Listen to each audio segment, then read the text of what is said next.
All these techniques are very simple to understand. Do not let the mind fool you into thinking that because they are simple, how will they lead us to enlightenment? Our mind always chases something complicated. It wants 100 different steps to solve a problem which doesn't even exist. It makes us feel that complex is more effective. But truth is always simple. It is never complex. The meditation techniques may be simple, but they are very, very powerful. Let's discuss the technique now. Shiva gave the third technique to Devi by saying, whenever in-breath and out-breath fuse, at this instant, touch the energyless, energy-filled center. Before discussing the contradiction of energy-filled and energyless center, let's talk about the breath and its relation to body. The breath acts as a bridge between us and our body. And here is the cool part. When we breathe in and out, there is a moment where it all comes together and we feel this amazing stillness. Here the breath is static. When it is moving out, it is dynamic. When it is coming in, it is dynamic. When it is neither, it is silent, non-moving. You are near to the center. The fusion point of the in and outgoing breath is our center. Avoid intentionally holding your breath.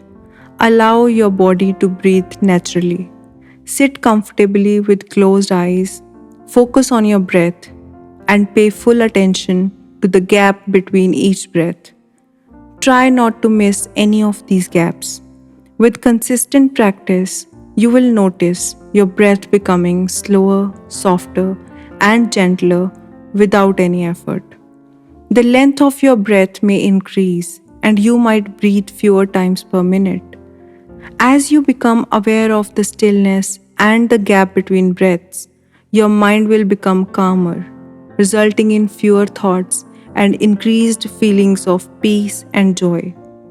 Finally, if the mind is stilled long enough, one realizes the true self. According to Taoist and Zen mystics, the true center is not in the head, but in the navel.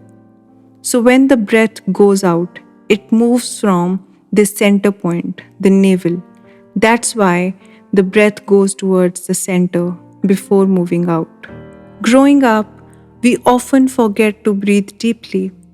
As breath is not reaching the center, it touches the chest and goes out, and we start to feel a bit off center. It is like we lose touch with that spark inside us. Observe a sleeping child and pay attention to their breath. As they breathe in, the abdomen rises, and as they breathe out, the abdomen falls, always in motion. Children reside in their center. They're full of life, totally in the moment, without concern for the past or the future. As we grow up, things change. We learn to hold back our emotions, afraid of being vulnerable and letting life in. We start to breathe shallowly, like we are only half alive. That's where Shiva's wisdom comes in handy. He said, touch your center with every breath. So let's learn to breathe slowly and deeply. It is like unlocking a secret power.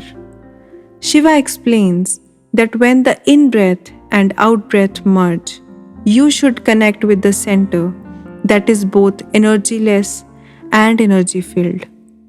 Shiva uses two contradictory terms, energyless and energy-filled, to talk about the center. It is energyless because your body and mind cannot give it any energy. Your body's energy comes from eating and drinking like fuel for a car. But the center doesn't rely on this kind of energy. Instead, it is connected to a cosmic source of energy, which is why it is energy filled.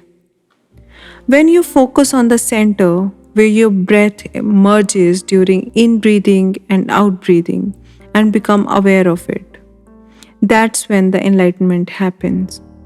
It is like finding the real us and living life to the fullest.